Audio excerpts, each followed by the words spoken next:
What's up, YouTube? Do you like the Polaris ride command? Do you want to be able to put it in your older Polaris or practically anything? Well, stay tuned in this video and you guys will learn how to wire up your ride command in just about anything.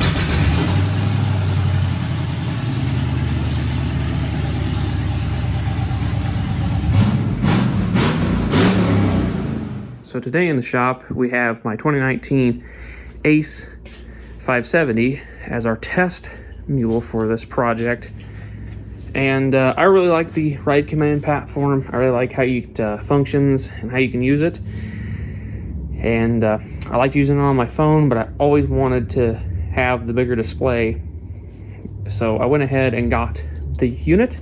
This is the unit here. This is basically what's behind all your dashes of your Razors and your Rangers that have the bigger display model here. I'm going to go ahead and use it. This wired up is a dual display. You could easily get rid of your standard display if you prefer to, especially on a Ranger and Razors and stuff. Very simple. It's got a 3-bolt pattern on the back of it. It's very simple to figure out some kind of mounting situation.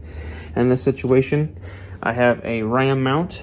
If I remember right, I will put the link to that down in the description of what I'm using. That kind of lets you give you an arm, kind of mount it, position it wherever. So this is about where it's going to be. To me, I'm going to leave that display. You can basically use this as your entire permanent display on most models, except a lot of the ATVs and the 570s. They actually need the display themselves to use as a fuel gauge that runs the ohms rating signal right from the tank, right from the sending unit up to that display. It doesn't go through the ECM like the Razors and the Rangers do, so you will not have fuel output on the display. And that's kind of also why I'm keeping the factory display. This will still show engine temperature, odometer and stuff too. It won't be correct because this obviously has more miles on it than this display will, but it'll keep engine hours and whatnot on there too. And you can also do service intervals in that as well. It's pretty cool. Obviously it does all the maps. It also can be wired up as a radio. We are going to try to actually get this to communicate and work with the MTX audio roof radio, maybe possibly using an aux input. We'll try to figure out how to do that anyways. But we're going to go over and give you guys some parts that you're going to need to do this. So let's go over when we get to the computer. Alright guys, we're back at the computer here. I'm going to go ahead and go over some parts, right, like I said. First thing you're going to need is a display. As you guys can see right here, this is the display part number you're going to need, 328092-2. You're going to need one of those. That's the most important thing you're going to need. Then you're also going to need a antenna for the GPS, which is a 401-7533. You're going to need one of those as well. That is your two basic parts that you're going to need to make the GPS functional and everything on your display. The most important thing you're going to need is this right here. We can save 10%. This is a Delphi Metro Pack or Micro Pack 32A header. That is this plug right here. This is the most important piece to get this to work. This actually plugs into the back of your display right here. That's where you get your power and your main signal and everything. Your 16 pin right here is not really necessary unless you're doing subwoofers and different stuff like that. That's what that mostly does. We'll go over a wire schematic here in a bit. But you need one of these, and you guys might not know the options you need. As you can see, mine actually has a green connector. That's not correct. I actually had to modify this connector to fit in this display. What you need is, if you're not going to have any wires, which I was lucky enough to get some, you're going to probably want to pick up some ends, and you want the blue connector. The blue end has the right tab that will plug right in the back of your display, and you'll have no problems connecting that. It's $32.50, so you're not going to have too big of a horrible price there, and that comes with all your pins you're going to need for all of your connections, and even comes with a lock. I highly recommend, saving 10%, I highly recommend picking up these blue plugs. They're 12 cents a piece. You can figure out how many of these little pieces you're going to use in the back of this plug. You gotta grab a screwdriver right quick. Convenient when your computer's in your toolbox. But I'm gonna go ahead and pop this cavity open on the back of this. This is a 2-piece splits part there. You pop underneath that, possibly trying not to break it. This one's a little dirty because it's a used one that I got out of the parts bin. But that is what it looks like on the inside. And those little blue plugs go in these holes and fill up what you're not using in there. To get this off, you poke these little tabs on the side right there, on both sides, and it just pops off like that. That comes off, and then you can see your terminals right there. And there's little tabs, which is kind of, it's horribly like whitewashed. There's little tabs, and you pull on them little tabs out, and them pins will pull out or plug in, which just plugging them in, you just shove them in the back and they click and they're good. So that's what you need to do, but you need to make sure you have that off for that to work. But we'll go a little more in depth on wiring this in a little bit. But I highly recommend buying these plugs because you're going to need them to fill up this cavities that you don't use. Not necessarily you don't really need them. You can use RTV silicone if you want to save a few bucks. I recommend buying a pack of 50 or at least 25. Then you'll have plenty. Because to get this to work, it's a 3-wire setup. You have ground, and then you have a ground, which is on pin 16, and then you have a power, which is a battery power on pin 32, I believe. Yep, pin 32 is BAT, and then pin 31 is keyed power, and that's all it takes to boot one of these displays up. Now, if you're going to replace your standard screen, you can actually get into your plug on your display and depin it and pin it to this plug, and your display will work. So you'll need that. Now, some optional parts. We have this right here. This is a optional part if you want USB connectivity. It is the 241 5489. It's 5324. It allows you, it plugs into the back of the display right here in this area. Got a little nice USB port right there. Also, these are labeled too, by the way. This one's FM antenna right here, and then we have the GPS blue is in the middle, and that just plugs in like this. So that's how your GPS plugs in. And then you have your V2V gold. That's your vehicle-to-vehicle communications. I don't have those parts pulled up right now. I'm not doing a vehicle-to-vehicle communication on the unit right now. That stuff is kind of pricey as well. Most of this stuff is, but I might later on. I will throw some parts down in the description. Some all the part numbers and links and stuff will try to be down in the description for this video. I'm going to put the parts for the vehicle-to-vehicle communication pod on there. So now another optional plug is the 2414-431. That is your AM/FM adapter. That plugs in to your black port right here. That basically turns this into a standard standard antenna plug-in. Just a regular old car antenna. You can buy an amplified antenna, or you can buy a just regular mounting antenna. That's what that adapter is at 67. If you're not going to use radio, you're just going to use Bluetooth. Don't even bother getting that. You don't need it. But those are the basic stuff you're going to need. I'm going to go ahead and pull up some wiring schematics, and we'll go over a little bit of that here. So, all right, guys. Now we are back, and we have this pulled up here. This is the Ride Command harness schematic for a 21 Ranger North Star Ultimate, which is what this display is we are using is out of, and what that part number will work with and jive with. So this is your 32 pin display bezel right here. Now like I said, pin 31 and 32. If you go down here, zoom in. Alright, so display battery power. Display pin 32. That's your display battery power. And then your display ground, which is pin, on the 32 pin, it is pin 16. Now your key power is also one you need for this. It is on the 32 pin, it is pin 31, like I said earlier in the video. Now the rest of these are your different signals. Now some of these can get confusing. A lot of these don't mean jack.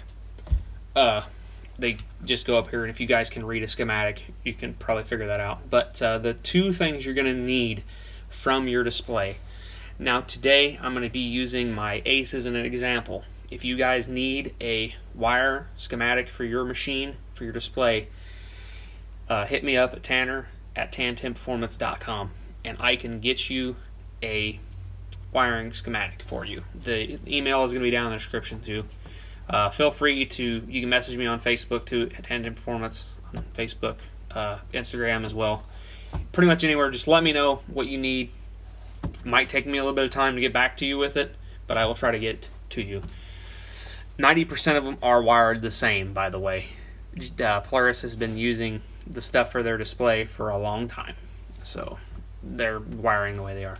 But the CAN high and CAN low, these two pins are very important. This is actually what feeds the information into your display from your ECM. So CAN high is pin 29, CAN low is pin 30. Like I said, these PDFs will be in the description below. Now, if you come up here, say you want to add some stuff. You want your speaker outputs, okay? Well, your speaker outputs come over here. So you want to go back down to your pin 32 pin connection. Where's it at? 32 pin. Amp 1, left out. It says audio 1, left, pot negative. That's your negative on your speaker, and that's your left positive on your speaker. Those are your two outputs. You can figure out how to wire them up. You can buy, you can solder them to RCA jacks, plug them into your amplifier, and you'll have sound, whatever amplifier you choose. I'm not going to go over that in this video. I may make an additional video when we actually do hook the audio from this device up to my ACE. Audio 2 is an additional. These are for your amp 1s, and your amp 2s. There's 3 plugs under the dash of this device, and they basically go to the different amps, front, rear, and you can actually use that. I believe amp 2 is your rear options, and then your primary amp is your front speakers. Amp 2 is your rear speakers. Subwoofer, pretty self-explanatory on that one. Amp 1 is right, amp 2 is right. You can use amp 1, amp 2. You can use that for your fade, and then obviously they've got a left and a right subwoofer output. And these are just your speaker outputs from your amp plug. So that's how that works. Another thing, you have rear camera input right here, which is pin 23 on the display. Now if you wire up an RCA camera, you can use, I believe, any camera with this display. Don't quote me on that. I have seen guys actually that have not had cameras on their machine from the factory add to them. But this is pin 23. You'll need to bring the signal in from your camera. If we add cameras to the ACE, I will make a video for that. I'm not guaranteeing that's going to happen, but if we do, we will go over how to do it. Then you have the video front, which is pin, actually it's the wrong one there. Where's that at? Where's that at? Rear camera ground reference right here, which comes from, it's pin 22.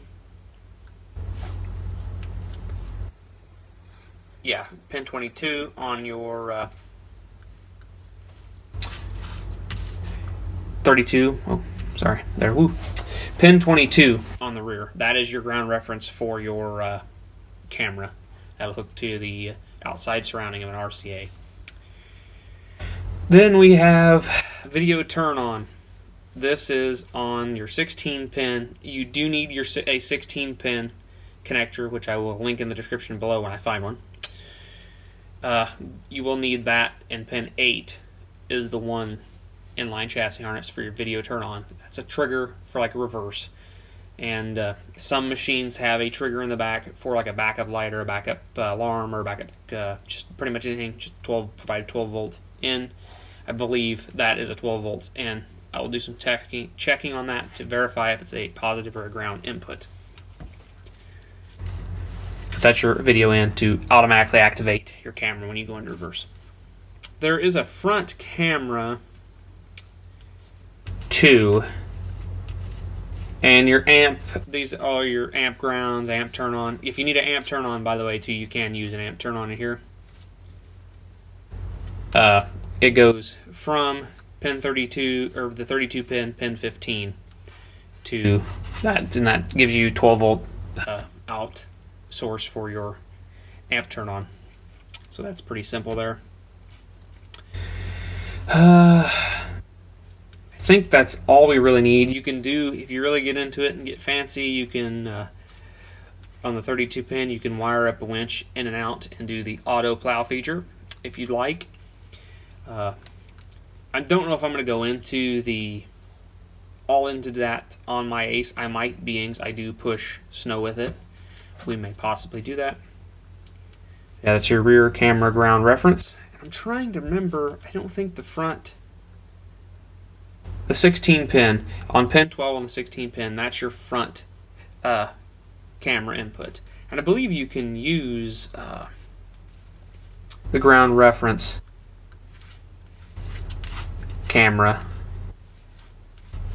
You can use that. Okay, no, actually, a ground reference for front camera, and then there should be a ground reference for rear camera. Yeah, ground reference for rear camera. So you use the pin on the 16 pin, you use 11 for the ground reference for the front camera, and use pin 22 on the 32 pin for the rear camera reference. I will have all that stuff down in the description for you guys so you can help yourself out there. But yeah, this is your basic connections. Like I said, all you need to do, ground pin 16, which you can see down here, display ground right there, pin 16, and then all you have to do is put power to 31 or in 32. And like I said, where is it? Your keyed powered is 31, and then your battery power is 32. So that's all you have to do. Now, give me a second. I will look up my Ace's wiring diagram, and I will show you what you look like and what you need to tap into on your machine. Okay, we're back. This is the Ace wiring diagram. And as you guys can see up here, your speedometer is right up here on it. And this is what a lot of the speedometers that use, especially use if they use this part number, they're going to definitely have the same pinout. If you look here, there is a yellow and a green going 1 and 2. If you scroll down here, which is green in the 2, that's can low. And if you go to 1, which is yellow, is can high. So you can also tap into pins G and H, which is G is green, H is yellow, for your can high signal also. Can low is green, like I said, which is G, and then can high is yellow, which is H. So those are 2 places you can tap into. I'm going to tap into the can signal in my display. And I'm just going to go ahead and get put a fuse in this, and then do a bat, just hook up to the posts up under the front of my machine for the power. So yeah, we're going to go ahead. I'm going to go over and do a little bit of wiring, and we'll see how we do. Alright guys, as you can see, I have a temporary setup here just to kind of show you how it's going to work. I have my can connections tapped into my display port there. I pulled out my factory display, and as you guys can see, we have an engine temp reading, and obviously I have 0% gas because this ECM doesn't get a fuel level indication to it. But the 13 volt voltage is actually coming from my little 12 volt power supply there. 1.5 amp out. This requires 1.1 amp, I believe. But it has all the functionalities. My phone, I have to add a device. I have not added anything to it yet. But you can do the navigation, as you guys can see there. And go ahead and go back to gauges. I'll go ahead and pop it. I'll see if I can hold it and pop it into gear. Went to neutral,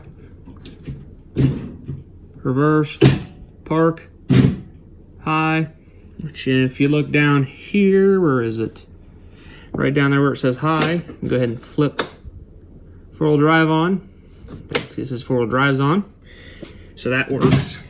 Pretty cool, pretty cool. If we go, you got, I have ride modes, EPS assistance. I don't think any of that stuff works. Well, I can see if it does. We'll see if it does. I guess music takes you to that source. We're in Bluetooth. We got iPod or Bluetooth. So I think it does realize that it does not have a FM antenna hooked up to it. So I can add my, which is kind of cool, because if you go here into settings,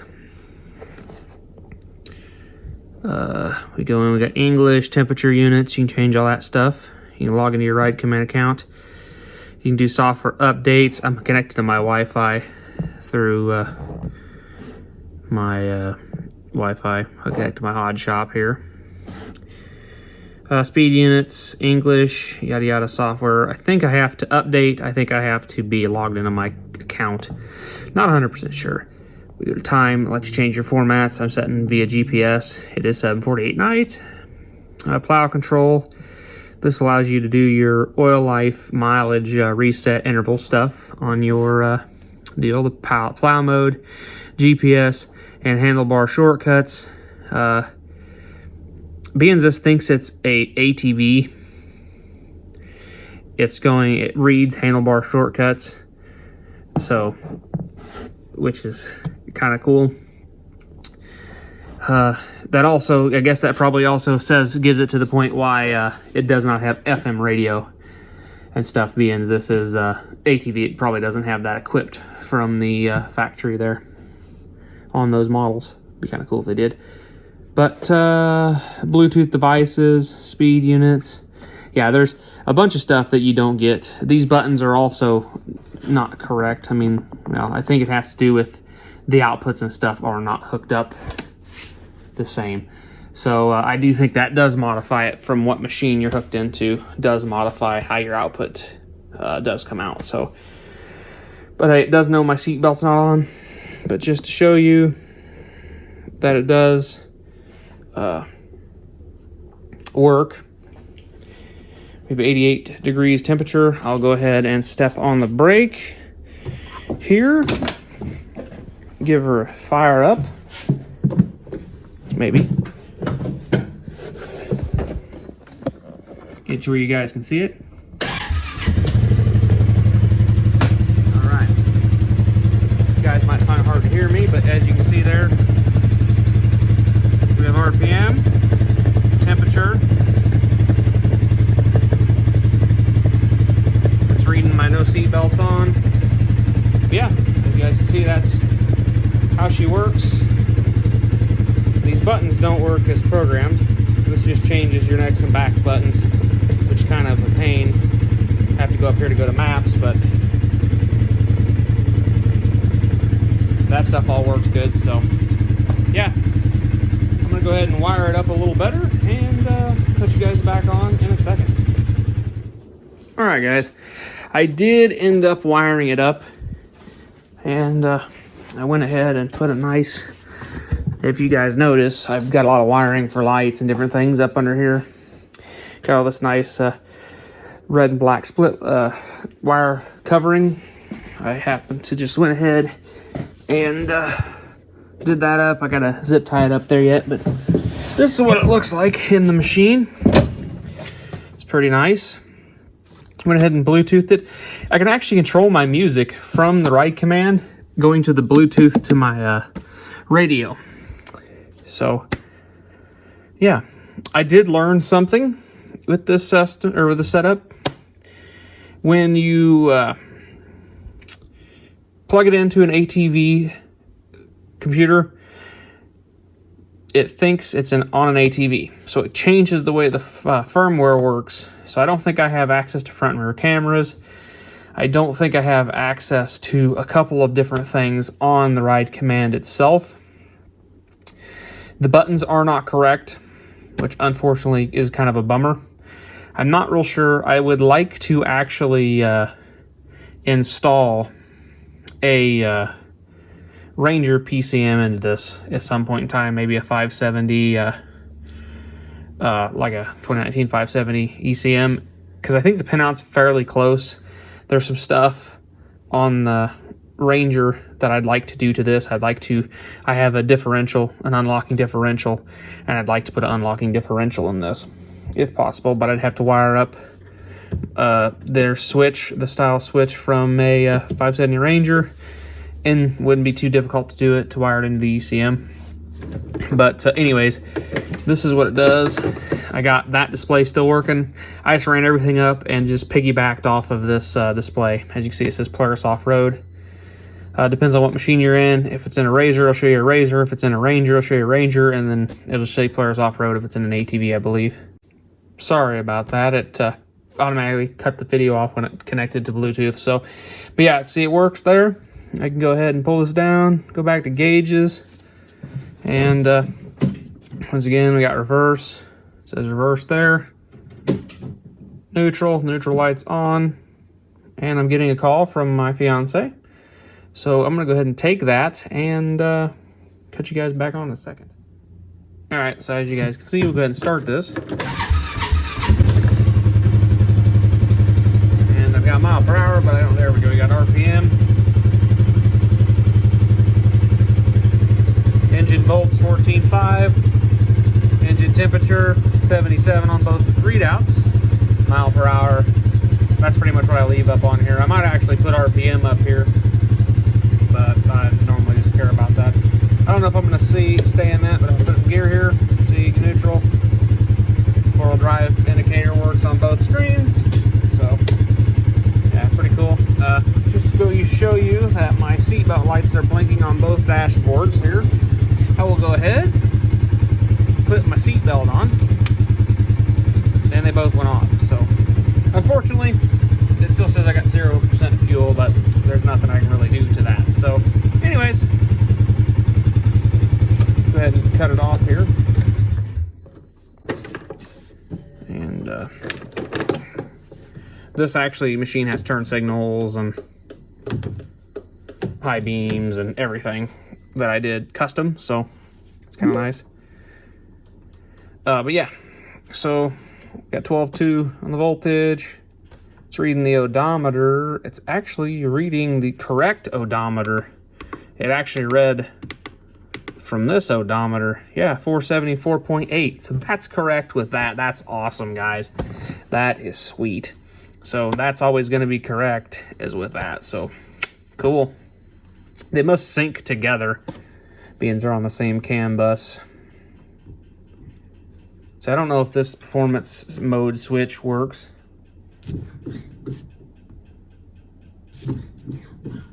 That feels the same, so I don't think that matters. So we'll just leave it standard. But you got the auto. It's got auto brightness and stuff. There's my VIN number. It says 2021 ATV. It's not. It's actually 2019. So it thinks it's an ATV. We go to vehicle. Oil life is overdue. Miles remaining. We're going to reset. Just because I'd like it to be able to do its thing. We'll definitely reset it when I reset this one. This one's correct. I hope it didn't reset this one. I shouldn't have. Nope, I still got 13 hours left on this service. It'll probably get serviced once this year anyways. So yeah, odometer 470 miles. actually I want temp, and then I want mile per hour. So cool. Info, like I said, general time, Bluetooth devices, my iPhone, which is connected, all that stuff. So it works pretty good. Like I said, I can go to plow mode. It doesn't work because it's off. See, plow is not installed. I could wire that up and it would probably work, but I don't care. So I'll go back to gauges. All that stuff works. This machine has ride command. Might do a video, might take it out and drive it and just show you guys that the map works and everything. So yeah, we'll catch you guys in the next video. Hope this helped you guys if you wanted to put your ride command in something. And yeah, we'll catch you guys in the next one.